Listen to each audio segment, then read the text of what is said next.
आज की व्लॉग की शुरुआत करते हैं सुबह से। क्या जल्दी बनाना मैंने स्टार्ट किया, सुबह जल्दी जगी थी ताकि बच्चे सोए रहे ना, तो मैं चुपके चुपके से सारी चीज़ें बनाऊं, क्योंकि मुझे एक मंगलसूत्र ऐसा था जो आज के आज ही डिस्पैच करना है और रात में बना नहीं पाई थी बच्चों को खिलाने पिलाने सुलाने के चक्कर में। तो मैं सोची कि सुबह सुबह बनाऊंगी उठ करके। और भी बहुत सारी ज्वेलरी है जो कि मैंने कस्टमर के डिमांड पर ये रात में ही ऑर्डर लिया था। मैंने बहुत सारे ब्रेसलेट्स हैं, अभी कुछ और ब्रेसलेट्स बनाने बाकी हैं, लेकिन मैं सोची कि चलो जितना बन गया उतना तो दिखाऊँ।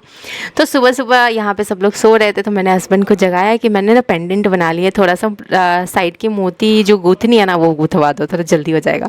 तो ये करते ही मैं बाहर जाके वीडियो शूट कर रही थी। हल्का हल्का सा खिला खिला सा धूप आया था और बहुत ज़्यादा खिल के दिख रहा था ये मंगलसूत्र, और मुझे बहुत प्यारा लगा। और जिन्होंने मंगवाई थी ना बिल्कुल सेम वैसे ही बनी। एक सीरियल में आती है ना मौनी, उसने ऐसे पहन रखा था, तो मेरी कस्टमर को पसंद आई थी, उन्होंने फ़ोटो भेजा ऐसा बन जाएगा क्या। मैंने कहा बन जाएगा। जब मैंने उनको ये भेजी ना फ़ोटो तो वो बोली कि वाह सेम टू सेम बनाया है आपने। और मेरी बच्ची लड्डू रानी जग गई और जग गई, लेकिन दोपहर तक सब कुछ ठीक ही चल रहा था। 1 बजे तक मैंने कुछ खाया पिया नहीं था। मैं 1 बजे बस 10 मिनट के लिए रूम खोल के निकली थी, बीच में नहला धुला के बच्चों को खिला पिला दिया था दलिया, और फिर रूम में ले ली थी। 10 मिनट के लिए निकली थी, 10 मिनट में मूड ऑफ हो गया कि बच्चों ने ना आम वगैरह कुछ ऐसे लगा दिए थे चादर वदर पे। और फिर उसके बाद क्या था, इतना कुछ सुनने को मिला कि मूड ही ऑफ हो गया एकदम। फिर मैंने अच्छे से अपने बच्चों के लिए तो मैं लड़ जाऊँ, और मैंने लड़ाई भी कर ली, क्योंकि मैं वो माँ हूँ ना कि जब मेरे लड्डू होने वाली थी ना, पेट में थी 7.5 महीने में, तो मेरे बेटे की तबीयत ठीक नहीं थी। प्रॉब्लम कुछ ऐसा था जो समझ में नहीं आ रहा था कि हुआ क्या है। तो मैं रूम बंद करके बहुत रोई थी, और वो 7.5 महीना था मेरा।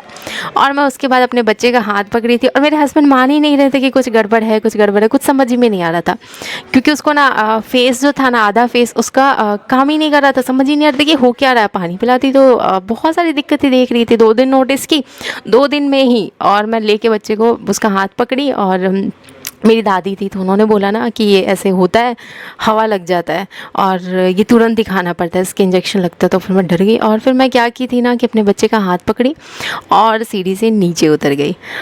और सीढ़ी से नीचे उतरी 2nd फ्लोर से, और फिर मैं रोड पे पहले मैं सबको देखी कि क्या बाकी किसी को देख के ऐसे नकल कर रहा है कि चेहरा बना रहा है, साइड कर रहा है।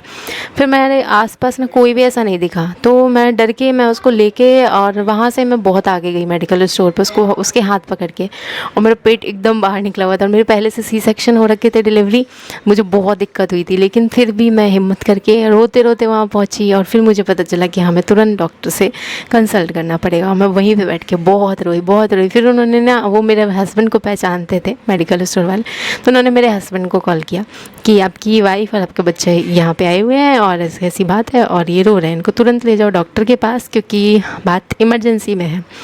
तो फिर हम लोग, और वो वाली अनमोल की स्टोरी जो थी ना, वो मैं आप लोगों से बाद में शेयर करूँगी, क्योंकि आज मेरी क्लास है और उसको मैं फिर यहीं पे रन देती हूँ। चलिए, मैं यहाँ पे बना रही थी ऑर्डर। आगे क्या हुआ था अगर आपको जानना है ना तो नीचे कमेंट कीजिएगा, तो मैं ज़रूर बताऊँगी आपको। और मतलब मतलब कहने का मतलब है कि बहुत सारे ऐसे सिचुएशन, क्योंकि वो 7.5 महीना था। और फिर उसके बाद फिर हम वहाँ से मेरा एक अलग ही सफ़र शुरू हुआ था, जहाँ मैंने सोचा था कि अब मैं आखिरी के 1 महीने रेस्ट करूँगी डिलीवरी से पहले। और वो समय ऐसा था कि डेली मुझे हॉस्पिटल दौड़ने पड़ते थे, और मैं दौड़ती भी थी इस चक्कर में, टेंशन में। मेरे ना मतलब डिलीवरी जल्दी का डेट दे दिया था डॉक्टर ने, वो भी 1.5 महीना पहले का। तो और ये भी बोल दिए थे कि हम किसी एक को ही ऐसा कुछ। तो वो भी एक समय था, और ऐसे समय से जो अपने बच्चे को निकाल के लाया हो, तो क्या वो अपने बच्चे के लिए कुछ भी गलत सुन सकता है? नहीं ना। और जिसने उस सिचुएशन में देखा वो भी नहीं। मेरी दादी बहुत ओल्ड एज हैं, बहुत बूढ़ी हैं, सीने से लगा के रखती थी अनमोल को जब मैं हॉस्पिटल गई थी। और मैं उनसे बहुत नाराज़ हुई थी, क्योंकि वो जल्दी वापस जाना चाहती थी। तो मैं उनसे बहुत नाराज़ हो गई थी कि मेरी ऐसी हालत है और इसमें जल्दी आप जाना चाहते हो। तो बहुत नाराज़ हुई थी। उस नाराज़गी में मैंने उनसे बात करना बंद कर दिया था, लड़ाई भी कर लिया था मेरी दादी से, क्योंकि उनके अलावा कोई सहारा नहीं था। तो प्यार वाला था, लड़ाई और कुछ नहीं था। बहुत बाबा भी मेरे थे ना, तो वो मालिश करते थे अनमोल को, और उसको खान पान से लेकर सारी चीज़ों का ध्यान रखते थे। तो बहुत सारी चीज़ें थी। और उस टाइम पे सिचुएशंस कुछ ऐसा था ना कि मेरे हस्बैंड खुल के मुझे सारी चीज़ें नहीं बताते थे कि वो क्यों नहीं बुलाते अपने घर से किसी को, और मैं सबको अच्छा समझती थी। और इस चक्कर में मैं बहुत सारी गलतफहमी में थी, जो कि मेरी बाद में क्लियर हुई और सारी चीज़ें मुझे समझ में आ गई। अब ये है कि यहाँ हूँ तो अब बच्चे हैं, छोटे हैं, तो वो कोई घर की बहू थोड़ी ना है कि जैसे मेरे ऊपर रिस्ट्रिक्शन के शुरू के 3 साल में एकदम परेशान होके भागी थी। बाथरूम में पानी नहाने के बाद कितना भर के निकली है वो भी देखो। रूम से अगर सुबह-सुबह सो के उठी है तो वॉच करो कि उसने कौन-सा पैर बाहर रखा है, उसके हिसाब से उसके पूरे दिन का तय हो जाएगा कि दिन कैसा चलने वाला है। मतलब ये भी कोई बात होती है। तवा अगर रोटी बनाए, तवा कैसे रखा है, चम्मच कैसे रखा है, इतना भी नहीं नोटिस किया जाता है और इतना भी नहीं परेशान किया जाता है किसी को। लेकिन कोई बात नहीं, ऊपर वाला है ना एक-एक बात का अच्छे से मौका देता है वसूल लेने का। और चलो छोड़ो यार, इग्नोर करो। तो यहाँ पे है क्लचर। मेरा बस यही कहना है कि इतना पर्दा, सोफ़ा कवर और जितना चादर को निहारते हो ना, अगर उतना अपने बच्चों को एक बार भी निहारते ना कभी, तो ज़िंदगी उनकी कुछ और ही होती।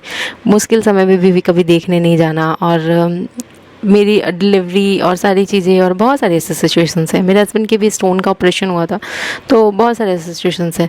तो मैं हमेशा यही कहती हूँ कि इतना चादर, पर्दा, सोफ़ा कवर को जो निहारना है कि उसके सामने बच्चे भी कुछ नहीं हैं, तो इतना अगर अपने बच्चों को निहारे होते तो ज़िंदगी उनकी कुछ और ही बना चुके होते। लेकिन कुछ लोग सिर्फ अपने ऐश मौज अपनी ज़िंदगी के लिए जीते हैं और उनके व्यवहार से ना पता चल जाता है कि उन्होंने अपनी ज़िंदगी कैसी सोच रखी थी और क्या बनाना चाहते थे हमें क्या बनाना चाहते थे। आज लगे हैं तो पता चला कि देखो अभी बहुत सारे माएँ, बहुत सारे ऐसे हैं पेरेंट्स जो कि आपको देखने को मिलेंगे कि अपने बच्चों के साथ इस तरीके से खड़े हो जाते हैं ना कि हम हैं, तुम करो आगे, हम हैं, डरने की ज़रूरत नहीं। और कुछ ऐसे खड़े हो जाते हैं ना कि तुम बढ़ाओ एक कदम आगे, तोड़ देंगे टांग। तो हमारे साथ वो सिचुएशन है। हमारे साथ देने वाला कोई नहीं और कोई नहीं चाहता कि हम कुछ करें। और सबकी ये चाहत है कि बैठ के और नौकर की तरह काम करे, तो ये तो पॉसिबल नहीं है ना। और मेरे भी बच्चों की ज़िंदगी है तो लगना तो पड़ेगा। और मैंने ऐसे ऐसे सिचुएशन से निकाला। मैं यहाँ पे आवाज़ डाली हूँ, पता है, सामने से बोलूँ, लेकिन कूलर चल रहा था, कुछ भी आवाज़ नहीं गया। तो मैं सोची कि चलो पीछे से पूरा वॉइस ओवर करती हूँ। अब मैं करती हूँ व्लॉग को बंद, क्योंकि 12 बजने वाले हैं और मेरी 1:30 बजे से एडवांस क्लासेज स्टार्ट है। संडे को मैंने एडवांस क्लासेस उन लोगों के रखे हैं जो वर्किंग वुमेंस हैं, ताकि उनको भी दिक्कत नहीं आए। और बाकी दिन तो उनके ऑफिस रहती हैं, लेकिन वो संडे के संडे सीखती हैं बनाना, और फिर जिस दिन ऑफिस होगा वो अपना ऑफिस जाएंगी। लेकिन रात का टाइम तो फ्री है ना, और मटेरियल्स भेजती हूँ मैं इस हिसाब से कि फिर वो उस फ्री टाइम में भी बना सकती है। तो संडे के संडे मोस्टली वर्किंग वुमेन्स रहती हैं। और मतलब हर तरह का जॉब है। कोई फैशन डिज़ाइनिंग के हैं, कुछ चॉकलेट के बिज़नेस में हैं, कुछ कपड़ों के क्लोथिंग के हैं, कुछ मतलब जॉब करते हैं। तो बहुत सारे हैं ऐसे मिक्सअप। तो इन सब को मैं संडे को रखती हूँ क्लास में, ताकि इनको भी दिक्कत नहीं आए और अब प्रैक्टिस भी वो लोग कर पाएँ। तो चलिए अब मैं जल्दी से बंद करती हूँ वीडियोज़ और निकलती हूँ यहाँ से आगे। मुझे बहुत अच्छा लग रहा है कि मैं अपने साथ साथ अपनी बहुत सारी महिलाओं की भी हेल्प कर पा रही हूँ। और ये काम ऐसा है ना कि मूड बूस्टर है। मतलब कि अगर दिन भर का स्ट्रेस भी है ना, तो रात में इस काम को करने के बाद, ज्वेलरी बनाने के काम को करने के बाद माइंड एकदम फ्रेश हो जाता है और बहुत पॉजिटिविटी के साथ हम लोग फिर सुबह की शुरुआत करते हैं। तो बहुत अच्छा लगता है। और सब कुछ ना कुछ काम में अपने आप को सबको इन्वॉल्व रखना चाहिए। और बाकी लाइफ है, चलती रहेंगी और गाड़ी है, बढ़ती रहेंगी आगे। बाकी आपको अगर वॉलेट जाननी होगी ना आगे की स्टोरी, तो ज़रूर बताइएगा, तो मैं शेयर करूँगी, कमेंट में बताइएगा। और आप लोग दे रहे हो इतना सारा प्यार एंड सपोर्ट, इसके लिए ढेर सारा थैंक यू। और चलिए मिलते हैं आप लोगों से नेक्स्ट ब्लॉग में। कुछ ना मुझे मैक्रीम वाले धागे होते हैं ना, उसके ब्रेसलेट के ऑर्डर्स आए हैं, तो अगर मैं बनाऊँगी आप लोगों को भी दिखाऊँगी। तो चलिए मिलते हैं नेक्स्ट ब्लॉग में।